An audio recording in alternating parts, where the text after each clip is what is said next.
Coach, it is a sound like no other when they raise that 12th man flag here in Seattle. We just heard.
Thank you, Coach. We are in the Pacific Northwest as we get set for football at CenturyLink Field here in Seattle. These folks love their football in Seattle. This was the scene a moment ago as the home squad came out of the tunnel, and it was just absolutely deafening in this building. They're set for football, so are we, as the Seahawks get set to match up with the Tampa Bay Buccaneers. And he'll take this across the 25, couple extra yards up to the 27-yard line.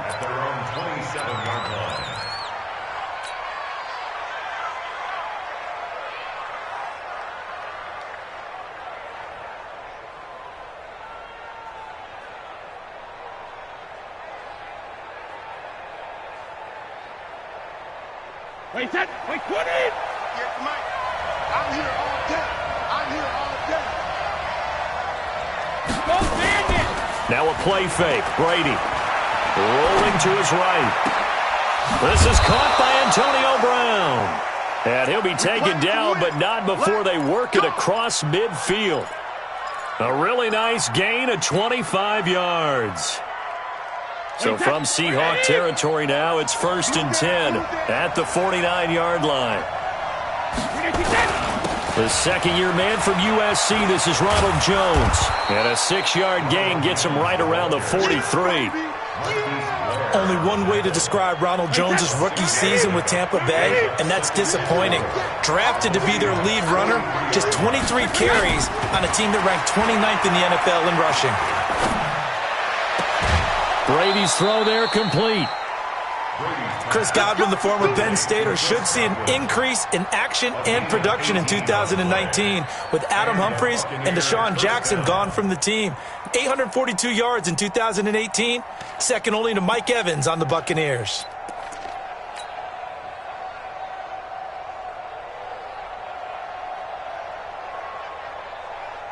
Wait, set, 380! Mike, 58, right there. Watch the screen!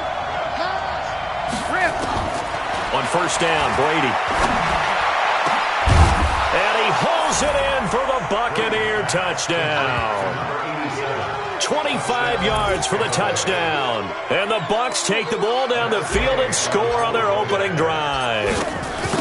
Well, these guys have won 3 straight ball games and another good start to this one out to the 6-0 lead. And I've talked with so many different coaches, as have you, along the way, and they always talk about winning streaks and the mood of a team and how much easier it is to actually prepare during that time. Guys are sharp, guys are focused, everyone's feeling good, and we're seeing it early in this one. At their own 35-yard line.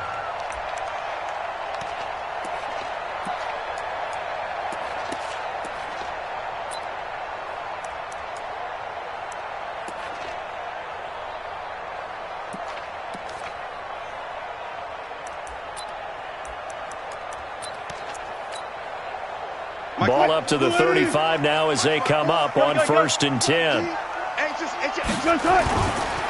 Here's the second-year man from San Diego State, Rashad Penny. And he is met quickly in the backfield. Down he goes, folded like a lawn chair. All right, quick observation, Brandon, because early on in this game, I'm seeing linebackers putting up their noses close to the line of scrimmage. And my guess is the wheels are turning on that other sideline. As a play caller, you're filing that away right now, aren't you? Yeah, you're trying to find that opportunity later on when you can play action them or stick something to. Wilson hit. It's loose. It's out. Fumble. On plays like this when the ball comes free, it's often unusual for the team that lost it to get it back because this is the quarterback. The ball gets away from him. Everyone else is trying to execute what they're supposed to do on offense. They're usually looking in the other direction, downfield, or have moved away from him. In this case, though, a teammate is able to come up with the ball. So time to start going in the other direction as they come up now 3rd and long. Now Wilson. And he finds a man. It's Olsen. And this is going to lead to another first down as the tackle's made at the Bucs 43. Well, sometimes our pregame meetings do pay off, don't they? What do the guys in the locker room call him? Well, they said it with a chuckle. They called him Old Reliable. Yeah, that means he doesn't move quite as fast as he used to, but he still knows all the tricks, doesn't he? Even that little gentle push-off in order to get open, he finds a way to pick up a first down. This throw complete. Wilson finding Lockett. That'll pick up the first down for Seattle on a gain of 18. Never make the mistake that the slot receivers, especially the little guys like we're watching here, are just quicker than fast. A lot of them combine quickness and speed, and they catch a lot of footballs, as we just saw there. And this is going to be intercepted. Picked off by the free safety, Eric Berry. Well, they didn't exactly show patience there, did they? Just down a score, they come out firing right away and compound things by throwing an interception. They put their defense in a really tough spot.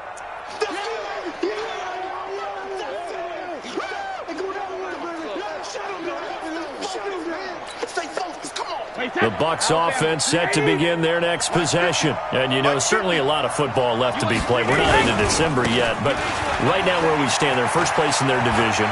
Looking good, looking to be a threat come January. And let's think about what every team has in their goals, all right? Number one goal is what? Make the playoffs. Number two goal is win your division. Number three goal, and the biggest goal, I think, is to be the highest seed possible that you can be heading into the playoffs so that you can have as many home games as possible to try and get you to the Super Bowl. And right now fighting for every win possible to try to at least secure home field for the wild card and or divisional round. They try to run on first down, but this defense says no dice. They stop him a couple yards behind the line of scrimmage. That's a tough one right there. He ran right into the teeth of the blitz as the linebacker was freed up in order to stuff that one for a loss. I think quarterbacks got to see that. Got to find a way to audible into something a little more advantageous. On 2nd and 12, Brady is going to fire one deep over the... Oh, wide open, complete. Touchdown, Tampa Bay. Antonio Brown, his 4th touchdown on the year as the Buccaneers tack on to their lead. They've got to be thrilled on the road right now. Touchdown, turnover, touchdown, and quickly trying to make it 14-0. Yeah, and mentioned it already.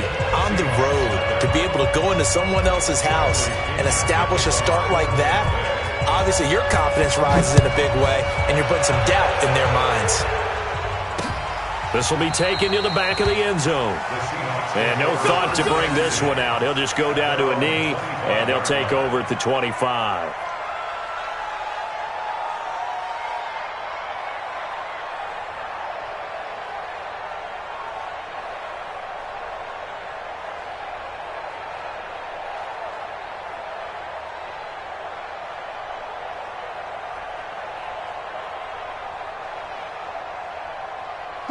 Coming to the line here to begin their next drive, the Seahawks offense. And there are parts of their last drive they'd like to emulate. And, of course, they'd like to forget the inning, the interception. But they did put together, Charles, a nice sustained drive to get them down the field. Yeah, and unfortunately for them, the only thing that matters is part two, right?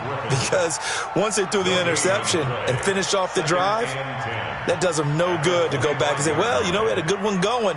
Finish things off. That's the only way you can get it done.